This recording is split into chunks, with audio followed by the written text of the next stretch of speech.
Este jueves y está muy animada la conversación aquí, así que sin perder tiempo vamos a volver a retomar, ¿no es cierto?, lo que estábamos conversando acerca de eh, los desafíos que tiene justamente una política con mirada estratégica y más allá de los ciclos electorales, más allá de las promesas, que a veces son promesas que caen en el vacío porque la gente las escucha y luego finalmente no hay posibilidades concretas de llevar adelante esto porque tampoco están los grandes acuerdos ni los gran marcos regulatorios que orienten, ¿no es cierto?, la toma de decisiones fundamentalmente en la solucionática del tema tan complejo como es la vivienda. Vamos a volver entonces a retomar esto, sobre todo con lo que tiene que ver con...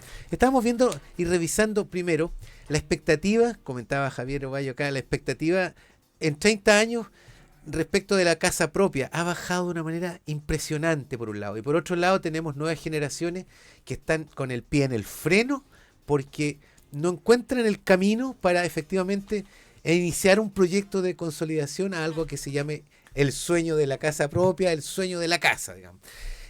Javier, un poco abordemos entonces, entrémosle a la mirada que tiene que ver ya con la solución. Ya describimos un poco la situación diagnóstica. Sí. Sí, el sueño de la casa propia es una cosa que yo creo que igual es bien fundante en la promesa meritocrática de la sociedad chilena, junto con el sueño de el título profesional. Ahí hay dos como vías de ascenso que yo creo que de los últimos 40 años, don Rabín, Tomás van a estar de acuerdo, han sido fundantes en la sociedad. Entonces, el sueño de la casa propia, estábamos hablando fuera del aire, pero la encuesta Bicentenario UC, que es la misma, o sea, es la misma UC en políticas públicas que hace el mapeo de las OSC, de las organizaciones de la sociedad civil, hace esta encuesta Bicentenario UC, que yo se las compartí, porque tiene una pregunta que dice relación con las expectativas. ¿Cree usted, o sea, cuál cree usted que es la posibilidad que tiene cualquier trabajador chileno de acceder a su casa propia? La serie de la encuesta comienza el año 2009. El año 2009 un 55% creía que cualquier trabajador chileno puede acceder a su vivienda propia. Y esa cifra, que es una expectativa, finalmente solo ha ido cayendo hasta un piso histórico el año antepasado, 13%. O sea, ¿qué te dice eso? El sueño de la casa propia en Chile se ha diluido. Se ha esfumado, se ha ido. Se nos fue entre los dedos. Como el agua entre los dedos. Así como decía Buddy Richard. Como Buddy Richard. Entonces, eso es bien potente. Ahora, para dejarnos con los diagnósticos, ¿qué ocurre con la imposibilidad de acceder a la casa propia? Lo que tenemos básicamente es una brecha entre los salarios reales de la familia chilena y el precio que tiene producir y poner en venta una vivienda en Chile. Bajo cualquier índice que uno use, lo que hay es una brecha. Yo les compartí una presentación, pero uno ve que había una correlación en que más o menos los salarios iban subiendo y los costos y los precios de las viviendas iban subiendo más o menos en una correlación, y aquí se desacopla más o menos el año 2009-2010 y se comienza a observar una creciente brecha. ¿Se estanca el salario? Se estanca el salario, plano, flat. Bueno, un país que hoy día crece al 1,8%, entonces creo que esto no es una sorpresa para nadie. Esto no es de corto plazo, esto viene de largo plazo, son dinámicas de largo plazo, pero lo que hay es una brecha entre los salarios de la familia chilena y los precios de las viviendas, que a la larga lo que genera es una imposibilidad de sostener un crédito hipotecario. Esa es la... Ese ya. Ya, y para anticipar un poco cuáles son las causas que explican este aumento de precio, o sea, ¿cómo se explica el aumento de precio de la vivienda? Que al final es el aumento de costo. La mitad de esa explicación está dada por precio del suelo, escasez de suelo. Y ahí están los municipios y todo lo que dice relación con los instrumentos de planificación. En normativa, en aumento de la normativa que le hemos ido exigiendo a las viviendas, que en buena hora hemos ido subiendo el estándar, pero el aumento de esa normativa no es inocuo y eso explica el 18% del aumento de casi costo. Un quinto. Sí. El IVA, solamente la introducción del IVA, que fue el año 2016, si mal no recuerdo, solamente el IVA generó un efecto de 14% adicional de precio. Y ahí me quiero quedar porque el resto se mueven los márgenes. Por favor, abierta la... Sí, yo veo otros problemas que hay en el déficit habitacional que tenemos en el país. ¿Sí? Pero yo quiero que igual no olvide este del precio del suelo que tiene que ver con plan regulador, que también le demos una vuelta. Es que voy para allá. Vaya, perfecto. Voy para allá. Para mí los problemas, el mercado habitacional aquí ha mostrado alza de precio bastante alta durante los años 23 y 24. Eso está comprobado y ustedes tienen Pero viene razón. de antes. Por supuesto, pero se vio una alza mayor en estos 2 años. Seguramente la pandemia influyó, que se una serie de cosas de estancamiento que hubo. Pero los problemas que yo veo son, primero, hay un déficit, que lo dijimos al comienzo, cuantitativo y cualitativo. Aquí no solamente hay que construir, también reparar, como 2 millones de viviendas. Hay que reparar, hay que mejorar la calidad, etcétera, etcétera. Después tenemos el aumento de precio y la erosión de la asequibilidad. Claro. ¿Ah? Tú lo has dicho en algunas cosas, los precios de la vivienda han aumentado con el tiempo. Aunque la intensidad anual puede variar, la trayectoria global, dicen los datos, suma décadas de apreciación que han convertido a la vivienda en un activo escaso. Hay restricciones de oferta y riesgo de polarización territorial. La oferta se ve constreñida por costos crecientes de la construcción, materiales, la logística, escasez de terreno, las regulaciones, ¿ah? Y tiempos de aprobación. Eso es una verdad del porte de una casa. Además, hay cierta prudencia del sector privado, digamos las cosas como corresponden, frente a incertidumbres regulatorias a nivel nacional y a niveles locales. Hay otro tema también de los problemas de la construcción de vivienda, el financiamiento y las condiciones crediticias. Lógico. Las tasas hipotecarias y los requisitos de crédito determinan la capacidad de compra. Aunque hay subsidios, existen instrumentos de subsidio, muchos hogares de clase media quedan al medio, no tienen acceso a esos subsidios. No son pobres según los umbrales para los subsidios sociales, pero tampoco pueden cubrir el salto de aspirar a una vivienda propia. En tierra de nadie. Hay limitaciones también de las políticas sociales tradicionales. Los subsidios han reducido los extremos, ¿no es cierto? Han reducido los extremos, los déficits extremos, pero no ha conseguido resolver la asequibilidad para la demanda intermedia, ni frenar los precios, la inflación de precios en segmentos ofrecidos por el mercado libre. Y hay otro tema que aquí termino, que la clase media es heterogénea, lo conversábamos fuera de micrófono. Profesionales jóvenes, Tomás lo decía también, los trabajadores informales, con ingresos fluctuantes, claro, familias con ahorros parciales, etcétera, etcétera, también es un problema y que hay que tomarlo como política nacional. Para muchos de ellos, de estos profesionales jóvenes, trabajadores informales, etcétera, comprar implica un esfuerzo de ahorro muy prolongado y se exponen a ciertos riesgos. O sea, se exponen a los riesgos del aumento de las tasas. El arriendo para estas familias se convierte en una solución ya prácticamente definitiva.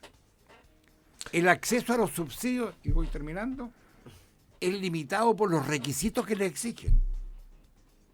Y la imposibilidad de comprar frena la acumulación de patrimonio. Porque desgraciadamente hoy día la vivienda pasó a ser un patrimonio, no una necesidad, no una cosa, un derecho, no un derecho, no una cosa normal, natural. O sea, era la vía que la familia chilena de clase media se capitalizaba. Claro. Y eso... Tomás, a propósito de lo que decía don Rabín también y lo que ha dicho Javier, esto de los jóvenes, pensaba efectivamente, la generación de hoy ve las cosas con mucha más inmediatez y cuando tú dices crédito a 20 años, crédito a 25 años, crédito a 30 años. Pensemos por qué no quieren tener hijos. Pues. Y yo creo que la propuesta de transformar, digamos, densificar el centro para solucionar el problema de la vivienda tiene que ver con una visión que no sé si es tan, digamos, autóctona o legítima, ¿ya? Porque lo que están conversando, por ejemplo, los vecinos del Sargento Silva por los edificios que se van a construir al lado del Santo Tomás, ¿ya? Tiene que ver con que hoy día, ¿ya?, el atochamiento en calles estrechas no les permite tener una buena vida. ¿Ya? Tienen que ocupar para bajar de Avenida Austral hacia el centro prácticamente 40 minutos. Claro. ¿Ya? Y eso se va a multiplicar por 4 en una vía estrecha. Entonces, algo estamos haciendo mal. Entonces, es la solución densificar donde no se ha resuelto la conectividad, las vías estructurantes, la comunicación, los desplazamientos. La población automotriz también es muy alta. Entonces, ¿cómo estamos mirando nosotros ese problema? Ahora, cuando se hacen los procesos de participación ciudadana, las consultas que corresponden a estos proyectos, naturalmente que surge muchas veces casi como catarsis, más que como propuesta, porque la verdad que los tiempos acotados, la presión de sacar pronto los permisos, etcétera, hace que muchas veces no conversemos como corresponde este tipo de soluciones. Estamos trabajando con un plan regulador absolutamente anquilosado, digamos, en la década del 90, ya tenía que haber sido resuelto para esta, y estamos, ya lo decía también don Ramiro, de 2019 a la fecha, no sabemos hacia dónde va a crecer Puerto Montt, cómo va a crecer Puerto Montt, y cualquier solución habitacional también tiene que ver con quiénes son los habitantes que van a estar allí. Preguntarles de antes, justamente a esta gente joven, cuáles son las encuestas que se hacen de la proyección de vida que tiene un estudiante que tendría que empezar a ahorrar ahora, para tener su base de ahorro para una vivienda en 5 o 10 años más, por ejemplo. Entonces, ahí no estamos conversando. Pero por otro lado también se nos olvida constantemente. Las organizaciones hoy día tenemos que conversar en la misma mesa. Sí. ¿Ya? De lo contrario, vamos a tener propuestas absolutamente, bueno, yo creo que son casi surrealistas, ¿ya? En lugar de ir a ver cómo queremos vivir acá.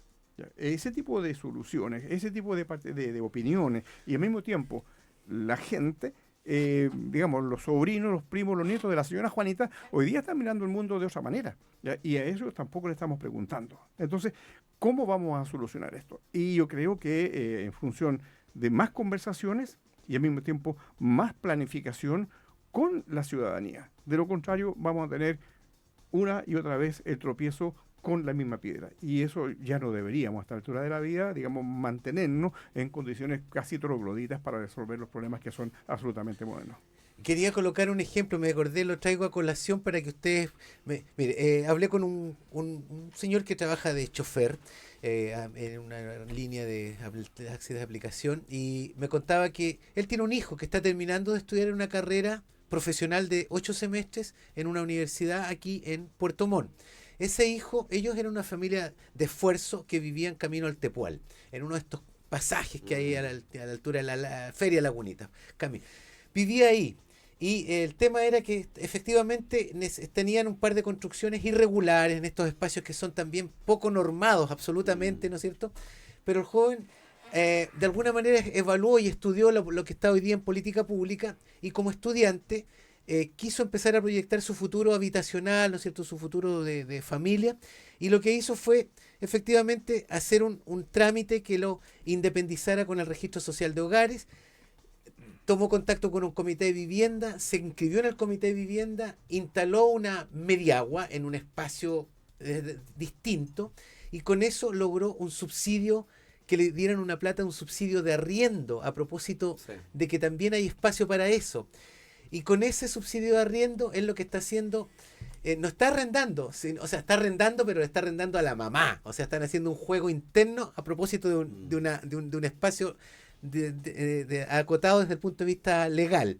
Hicieron eso y con el tema, él está hoy día arrendándole a la mamá, pero está construyendo su casa en el espacio de atrás de la mamá, de todas maneras. Entonces, lo que quiero decir en definitiva es que la gente busca soluciones en el marco de lo que existe, así como sobrevivir o tratar de sobrevivir para proyectar. Y esas soluciones parecieran ser, yo lo escuchaba atentamente, evidentemente lo escuché, digamos, porque es lo que está haciendo, y por otro lado ya lo sabía, que hay gente que también busca estos subsidios para más bien mejorar la propia vivienda, construir en la parte de atrás de los papás. Lógico. O sea, todo esto a propósito de el valor del precio de la vivienda, el valor del suelo, ¿quién se atreve con eso? O sea, la gente busca soluciones, ¿no es cierto? Es dinámico en eso, pero las soluciones son para algunos, para... Tomás dijo una cosa muy cierta, y me gustaría, Javier, que lo tomemos en el sentido de qué terrenos tenemos en Puerto Montt. Por eso. Ya, vamos al piso. Oye, porque como esto se planifica en conjunto con la sociedad civil, yo creo que aquí lo importante, que lo hemos hablado en el programa anterior, es que la certeza normativa en términos de aquellos objetos de conservación del suelo, aquí estoy hablando de los humedales urbanos, que hay una ley que nos rige, que tengamos certeza normativa, porque todos como actores de este ecosistema entendemos de que eso se debe proteger. Que tengamos la certeza normativa, que los tengamos declarados los humedales, es algo relevante y piso necesario y mínimo para entrar a planificar la ciudad. ¿Ah? Entonces, nosotros hemos estado participando junto a distintos actores como gremio, está la Fundación Gall, está el Ministerio de Medio Ambiente, que es el que tiene que llevar la voz cantante, porque ellos tienen que operativizar estas declaratorias de los humedales en estas mesas, y hoy día un tema que nos preocupa, y esperemos que podamos tener una respuesta del Ministerio, porque ha habido un cambio de autoridad en la Seremía del Medio Ambiente en los lagos. Sí. No sabemos muy bien qué va a pasar, pero esperamos que se continúe con el esfuerzo y con el espíritu de avanzar en esta mesa y finalmente en la declaratoria de esos humedales que están pendientes. Déjame decirte algo. Es tan relevante que exista esta certeza normativa en la planificación y cómo eso nos va a ayudar a ser capaz de ir remontando este déficit de acceso a la vivienda. Los tiempos de las tramitaciones en los humedales y en otros temas son tan largos porque requieren, al ministerio esto le cuesta mucho esfuerzo, necesita funcionar, necesita tiempo, nos lo ha dicho. Pensaba a raíz un poco de la Dorothy manía, ¿ah? Dorothy en la nada. La rockstar. Furor, oiga, sí, con su deber no más cumple, dicen algunos, pero claro, en el Chile de funcionaria pública, en el Chile de hoy pareciera que es una cosa extraordinaria esto de que la Contralora, bueno, cumple con su rol. ¿Por qué está celebrada Dorothy? Bueno, finalmente, ¿qué hizo? Auditó, que es finalmente un esfuerzo de cruzar base. Aplicó la inteligencia artificial, la tecnología existente, a bajo costo para hacer cruces de base. ¿Qué es lo que, hacia dónde voy con esto? Hoy día, las revisiones de los permisos tienen una parte que es de verificación objetiva y tiene una parte que ya entra más en el campo del análisis que debe hacerse por un ser humano. Pero en las direcciones de obra, por ejemplo, por poner un primer eslabón de la cadena, al presentar un proyecto, existe una capacidad muy limitada de funcionarios que deben verificar una cantidad de papeles que deben presentar los proyectistas, los que gestionan los proyectos, y ahí tenemos una oportunidad enorme de aplicar inteligencia artificial para verificar. Y nosotros como Cámara estamos en un piloto, aquí me voy a ir de anuncio, estamos piloteando en los próximos semanas, estamos comenzando un piloto con las direcciones de obra con los municipios de Puerto Montt y de Puerto Vara, porque estamos aplicando en este piloto inteligencia artificial desarrollada por el CNAI, Centro Nacional de Inteligencia Artificial, en una metodología que hemos estado participando como Cámara para facilitarle la vida al funcionario de la dirección de obra y al proyectista que debe presentar el proyecto en términos de la tecnología al servicio de la persona en verificación, en checklist, y que eso a la larga son menores tiempos de tramitación. Y eso es un beneficio para las familias porque todo el proyecto puede llegar antes. Oye, pero me gustaría aterrizar, volviendo al tema de acá de Puerto Montt. Tomás se hacía la pregunta, ¿densificamos el centro con el problema de locomoción que tenemos, etcétera? Mira, siempre hay que buscarle solución a los problemas. Por ejemplo, tú hablabas de los humedales, que me parece bien. Tienen que llegar a acuerdos, que se consensuar, respetar, qué sé yo, y sacarle provecho, entre comillas, en el buen sentido de la palabra. ¿Y no han pensado en las laderas de esta ciudad? ¿No han pensado por qué no se puede edificar escalonadamente en las laderas? El problema de la locomoción. ¿Por qué no densificamos el centro? No, es que tenemos mucho lío en la locomoción. Pero lógico que tenemos problemas en la locomoción, pues, por la topografía de la ciudad. Pero Valparaíso lo hizo. Pero déjeme terminar. Pero hay soluciones. Bueno, ¿cuántos años llevamos hablando de los exactamente, pero estoy hablando de la década del 90, de lo que voy a decir. Mira, por ejemplo, acá en el centro tenemos 5 escaleras que unen con la segunda terraza. Sí. Ancud, Rancagua, Padre Harter 2, Colina y Regimiento. 5 escaleras. ¿Por qué de una vez por todas no le perdemos el miedo a la asociatividad público-privada y concesionamos y hacemos escaleras mecánicas o Sí. ¿cómo se llama? Teleférico. Ascensores o funiculares. Sí. ¿Por qué de una vez por todas?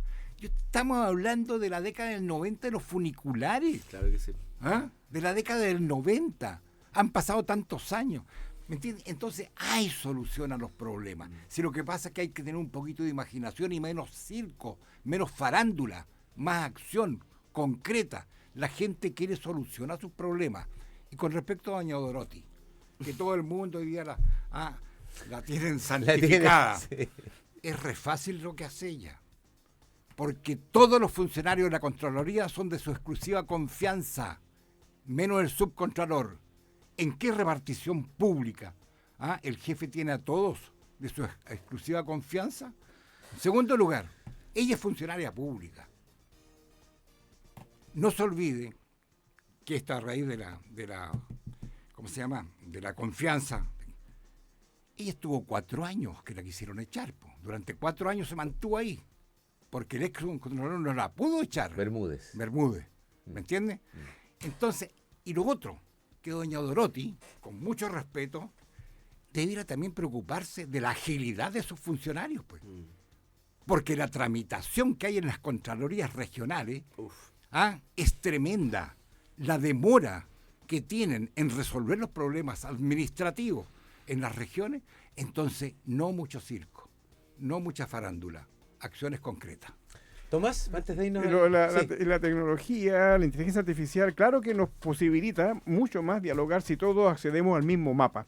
¿Ya? Claro. Entonces, si Google Earth tiene catastrado todos los suelos del mundo, también de Puerto Montt, también del país. ¿Ya? O sea, conversemos sobre esa base y vamos a ver el sistema de los humedales, pero también que nos genera islas dentro de la misma ciudad.